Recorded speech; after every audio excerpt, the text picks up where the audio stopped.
आज 6 April Bharatiya Janata party स्थापना दिवस. मी आपल्या सर्वांना भारतीय जनता पार्टीच्या स्थापना दिवसाच्या खूप खूप शुभेच्छा देते.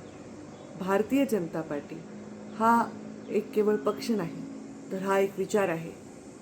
भारतीय जनता पार्टी हा संस्कार आहे.